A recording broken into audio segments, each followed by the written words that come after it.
क्या नाम है आपका? मेरा नाम सन्नू परमार, पिता मानसिंह परमार, निवासी छुलिया छोटी, उम्र 19 वर्ष में 12वीं तक पढ़ी लिखी हूँ। मैं 12वीं, मेरे साथ हरिश्चंद्र भूरिया ने जबरदस्ती मुझे ले गया।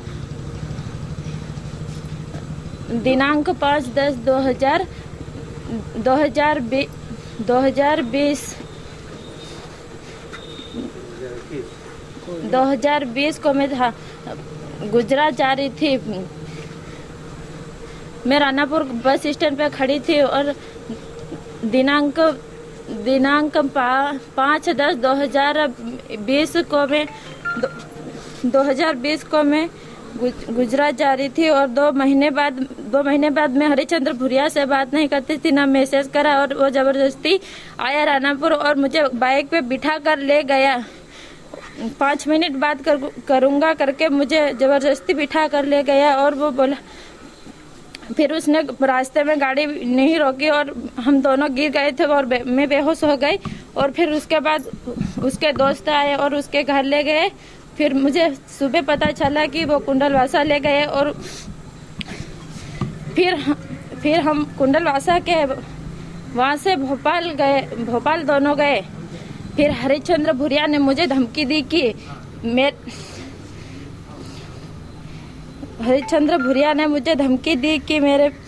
तू मेरे साथ बयान नहीं करेगी, कोर्ट शादी नहीं करेगी, मैं तेरे को भी मार दूंगा और तेरे माता पिता को भी मार दूंगा, सबको मार दूंगा। और फिर उसने ऐसी मेरे को धमकी दी तो मैंने कोर्ट शादी कर ली, जबरदस्ती मुझे ऐसा बोला उसने। फिर भोपाल से हम भंवर सिंह बिलवाल के घर आए। फिर वहाँ से हम रानापुर थाना पर आए।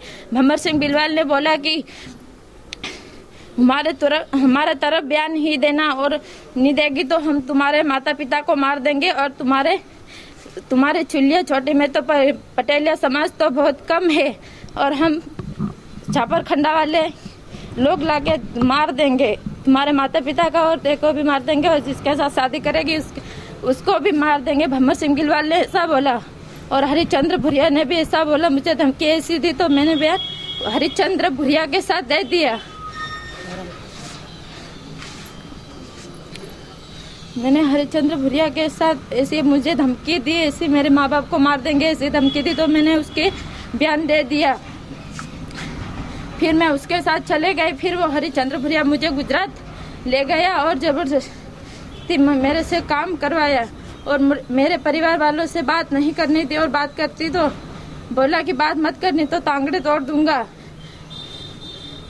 फिर मेरे परिवार वालों को भी धमकी देता कि बात मत करनी तो तुझे मार दूंगा और तेरे परिवार वालों को भी मार दूंगा, यूं करके बोला मुझे। फिर मैंने छुपके फोन लगाया। मेरे मम्मी पापा का मुझे बहुत परेशान कर रहा है और गाली गलौज रोज मेरे साथ करता वो। फिर मैंने फोन लगाया और मेरे मम्मी पापा ने और मेरे काका ने फिर सीएम हेल्पलाइन की। फिर उसके बाद में हम हरिश्चंद्र भूरिया और दोनों थाने पर आए और मेरे माता पिता भी आए और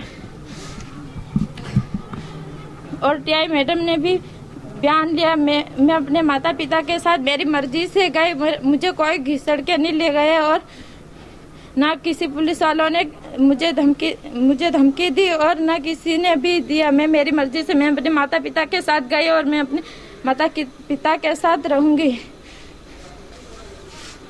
संबंध आपने बातचीत कब से करी थी हरीश से?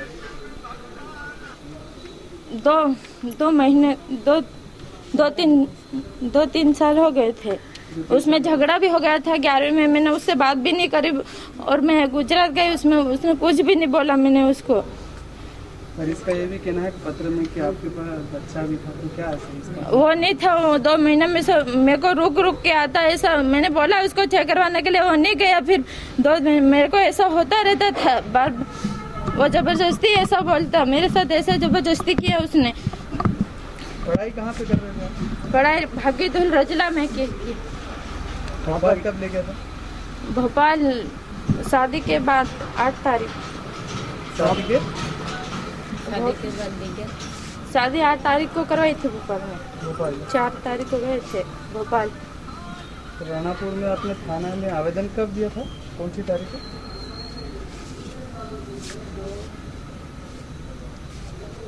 नहीं पता, बयान करूँ। आवेदन कब दिया था? आपकी परेशानी हो रही क्या? आवेदन कब? 10 तारीख 10वां महीना 2021 20। और मेरे माता पिता और भाई पुलिस पर गलत आरोप लगाकर आत्महत्या कर।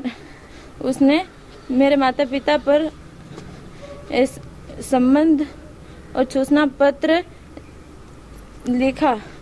वो फिर मेरे काका ने बताया कि हरिचंद्र भुरिया ने सुसाइड लिखी। वो मैंने पढ़ा कि वो सब गलत है और वो जानबूझ के ऐसे मेरे परिवार को फंसाना चाहता है और हमेशा बोलता रहता कि तू आपके घर चले जाएगी तो मैं तुझे मार दूंगा और तेरे माता पिता को भी मार दूंगा। तो शादी नहीं करना थी तो 3 साल से आपने बातचीत क्यों करी? और शादी दबाव में हुई या शादी आपकी मर्जी से हुई थी? शादी मेरे को ऐसी धमकी दी तो मैंने बोल दिया ऐसे कि मेरे माँ बाप गरीब है, मैं क्या करूंगी अकेले करके। नहीं, आपने बोला कि 3 साल से बातचीत होती थी तो बीच में 3 साल छोड़ देना था। क्यों बात करी कि आपको शादी ही नहीं करनी थी? मैंने उसके साथ जबरन से करता है। वो मुझे जबरदस्ती ले गया। 11वीं में मैं झगड़ा कर उसके साथ झगड़ा कर दिया था उसे। तो आपने कभी तलाक देने की या छूटा छेड़ा करने की बात नहीं करी या नहीं सोचा इतने महीनों? इतना कदम होने के बाद आज आप कह रही है कि उस वक्त आपने ये कोई कदम क्यों नहीं उठाया? ये सब मुझे पता नहीं था। मेरे माता पिता को मार देंगे, मैं अकेली करके मैंने ऐसा नहीं बोला। फिर सबको और तुम्हारे समाज वाले को मार दूंगा। शादी जब हुई, जब आपने पुलिस को कंप्लेन करने को जबरदस्ती शादी करेगा आपने तो पुलिस को कंप्लेन करने की रजिस्ट्रार ऑफिस में भी पुलिस होती है, वहाँ पे कोर्ट में जहाँ पे शादी होती है। हाँ। जब आपका बयान हुआ कोर्ट में, जब रजिस्ट्री के सामने, तब आपने क्यों नहीं बताया वहाँ पे आपका? तो मुझे ऐसी धमकी दी तो मैंने नहीं बताया ऐसा मार देंगे ना कर देंगे करके, मैंने नहीं बताया ऐसा। ऐसी परेशानी बैठ ली है इन्हें। अभी आपकी दूसरी शादी हुई है या आप अकेले रह रहे हैं घर पे? अभी मेरी कोई शादी नहीं हुई। मैं मेरे माँ बाप के साथ रही और मेरे परिवार वालों के संबंध में रही और फिर मेरे मामा के यहाँ पे रही। सभी शादी नहीं हुई मेरी। उस सुसाइड नोट में एक आरोप और लगाया गया है कि आपका किसी के द्वारा यौन शोषण किया गया, कि सरपंच का भी उसमें नाम है। इस पे क्या कहेंगे? इस सरपंच के द्वारा कुछ भी नहीं है। उसने मुझे कुछ भी नहीं करा और मैं मेरी मर्जी से गई। अभी भी आप दबाव में बोल रही है अपनी? मैं मेरी मर्जी से बोल रही, दबाव में नहीं बोल रही हूँ। क्या नाम है? सन्नू परमार, पिता मान सिंह परमार। आवेदन थाने में नहीं दिया था ना? बयान दिया था, मैडम ने लिया था। आवेदन नहीं दिया था? आवेदन भी दिया था। कब दिया था भाई?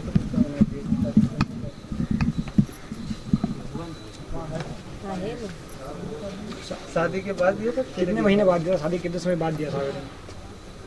शादी के बाद फिर वो वापस बयान करवाने ले आए थे वो कि 13 तारीख को। आवेदन पहले कब दिया था? पहले नहीं दिया था ना, बाद में? और शादी करने दिन से दिया। बाद में आवेदन? हाँ बाद में दिया शादी कर। आपको थाने से लेने में कौन कौन आया?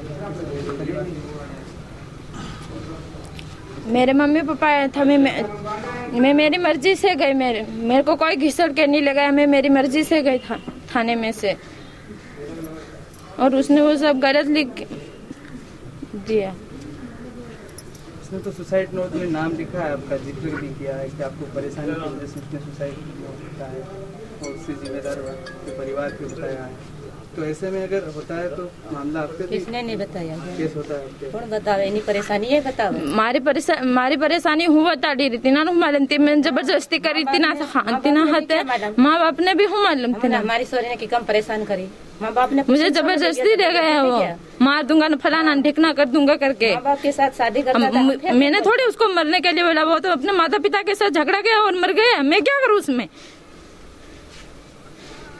गुजरात में थी, मेरे को बंधन बनाकर रख रहे और मुझे मुक्त बनाया जाए करके मेरे को फ़ोन घर पर लगाया, भाभी पर फ़ोन लगाया। भाभी ने बताया कि राजू भाई लड़की बहुत परेशानी में है। तो मैंने 181 पर फ़ोन लगाया और मैंने बोला कि लड़की को थाने पर लाकर कथन करवाया जाए उसका। तो फिर यहाँ पर जब आए तो मोबाइल मेरे मतलब 181 पर मैंने फ़ोन लगाया था 10 तारीख को। तो जस्ट मतलब मुख्यमंत्री यहाँ से दोनों को बुलाया, आप थाने पर आ जाओ। फिर अचानक वीरेंद्र चौहान ने अपने मोबाइल छीन के 181 पर फ़ोन लगाकर आप कोर्ट में जाओ और वकील कर लो। वकील से जो वकील सर से रिपोर्ट निकल के आएगी तो हम उसको गिरफ्तार करके ले आएंगे करके बोला। फिर कल सुबह 181 पर फ़ोन लगाया तो जस्ट यहाँ पर दोनों को लाया और कथन हुआ और लड़की हमारे साथ आ गए। हमारी लड़की आएगी हमारे। हाँ, लड़का। आपने तो दूसरी जगह शादी करा दी क्या? नहीं कराई। नहीं लड़की है। हमें हमारी लड़की को पढ़ाई कराएंगे। अभी घर है हमारी लड़की और सब झूठ बोलता है। झूठ बोली बहुत दिन देख गया तो एहसास कर जाए। क्या नाम है? सब राजेश परमार।